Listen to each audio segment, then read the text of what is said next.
Alright everybody, welcome back for the second half of the games. Battle some more.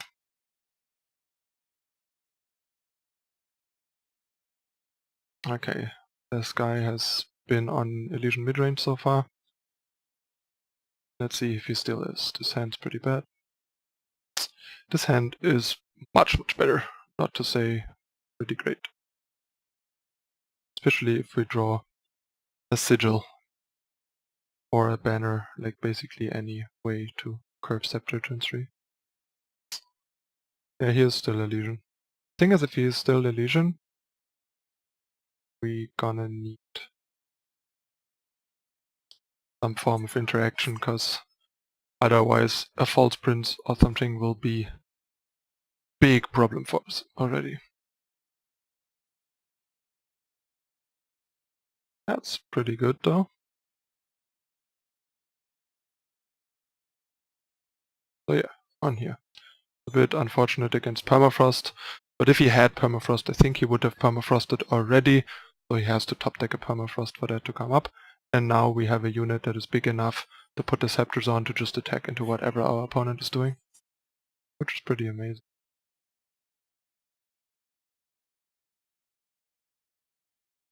Huh.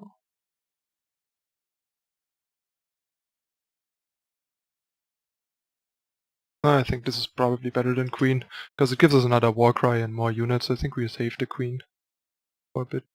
I mean, Queen would have been nice because this only trump blocks and now it can trade with this, but still. I think it's better this way. Especially now, if he plays a Titan, we just attack and force a trump from the Titan. Yep, that draw was sick. Drawing the Jack's Knife was clutch. And yeah, as you can see, we are currently in a position where every loss means we need to win twice to climb.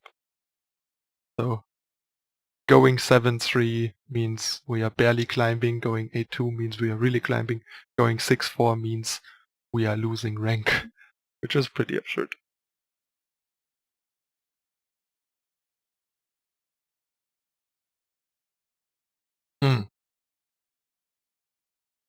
Redraw, pretty clear.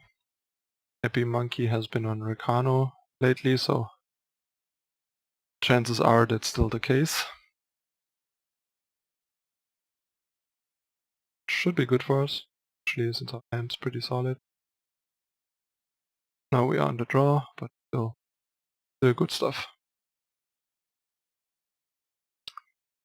But that's what I mean, like, now we're probably gonna play a Pyroknight turn 2, wasting 1 power. Yep, or Rakano. Or not, because we get lucky. And top deck another Oni Ronin.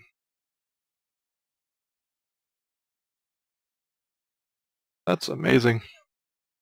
This hand is great. Now we are so far ahead. Triple 1-drop. Good game.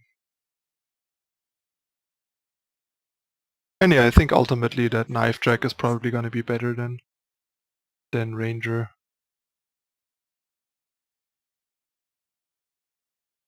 Yeah, I think it's worth fighting.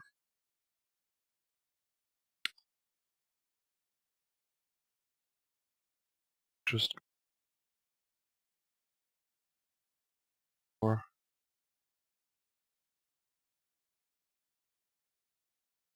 this anyway. Means he will trade with the bigger one, but we get the extra Warcry and get the other Oni in play. Should still be worth it. It's a bit awkward, but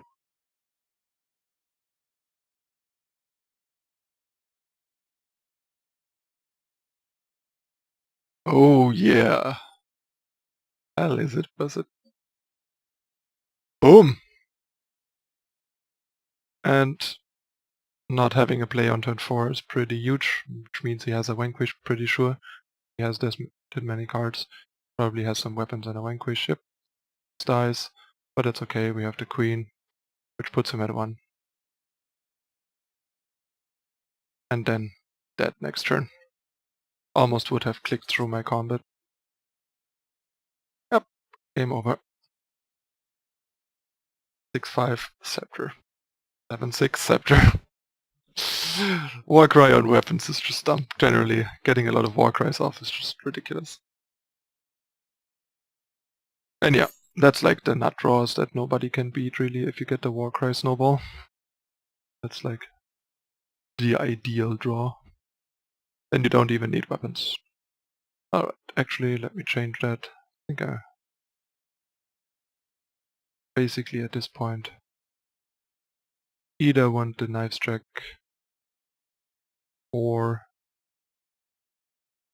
the Beetle, or the Suffocate. And keep in mind, Knifejack is clearly preferable over Rash Hawthorn, because the 1 health less matters big time, especially with Shogun Scepter, you just saw that. I at some point experimented with... what's the guy's name? Sindog Rage Incarnate, especially because I have a foil one.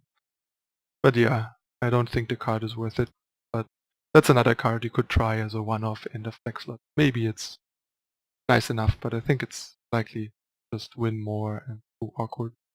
You can sometimes like get it out on turn 3. You have like 1-drop into double 1-drop.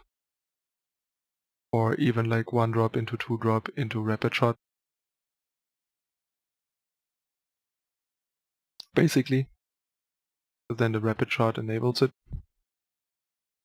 So there's a bunch of ways to get this down on turn 3, which is pretty impressive, but that means your opponent is not blocking, your opponent is removaling, which means your opponent is basically not doing anything.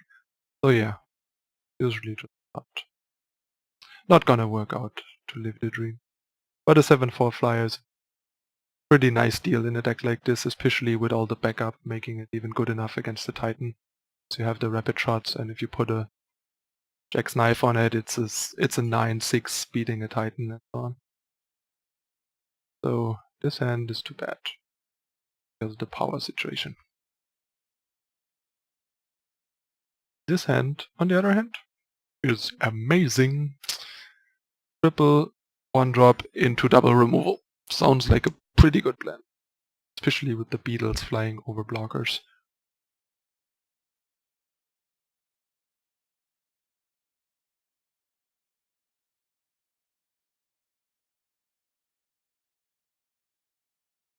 By the way, one thing that is noteworthy here is that I don't mind disguising my Annihilate here, cause I think it's much more important to not show the opponent that I'm not having a good 2-drop, because they might have a torch, and not wanting to torch the Oni Ronin, because they feel like they need a torch for an Instigator, which I don't have. So if I show them the 2 Beetles, they know I don't have an Instigator or an Outlaw, so they're just gonna kill the Oni with the torch immediately, which is bad for me. This was an amazing top deck, getting the Warcry trigger, using my power perfectly, dealing an extra damage, and blowing the opponent off the board. And denying him any good Sword of Icaria targets. Because everything is gonna trade with the sword. Evenly. And this guy is not what you want to be doing in a situation like this. And now we just deal another 9, opponent goes to 9, and then we should be able to kill him before he partials. But we might fall just short of it, depending on how it goes. Like a Rune Hammer actually would be enough here for him to survive. This is 10, puts him to 1. Okay, Vanquish is really good, so if he has a harsh roll next turn, which he probably does, we might actually lose this game. Which is unfortunate. Or at least I'm in a terrible spot. Need to draw power plus like Bandit Queen. But we'll see. There's the harsh roll, yep. They always have it.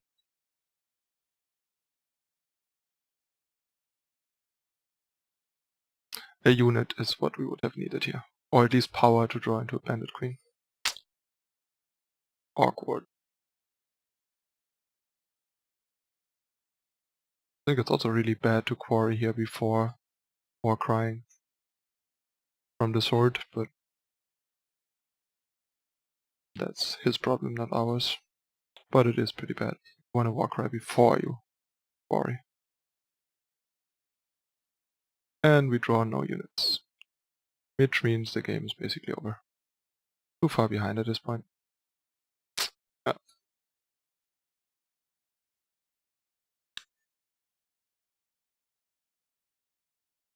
And more non-unit cards. And not even power to draw.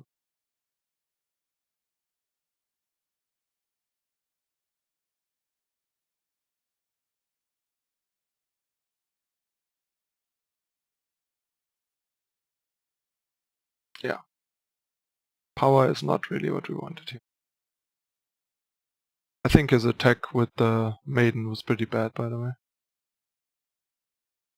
Gives us a good shot at turning this game around with a queen. Alright, that's it for the games. Hope you guys got a good idea of how the deck operates, even though our draws weren't the best. Deck has been doing really well for me, feels really great, really hard to stop, has incredible nut draws, and so on and so forth. Alright, so if you found this interesting, entertaining, and or helpful, please consider to drop a like and subscribe to the channel for future content.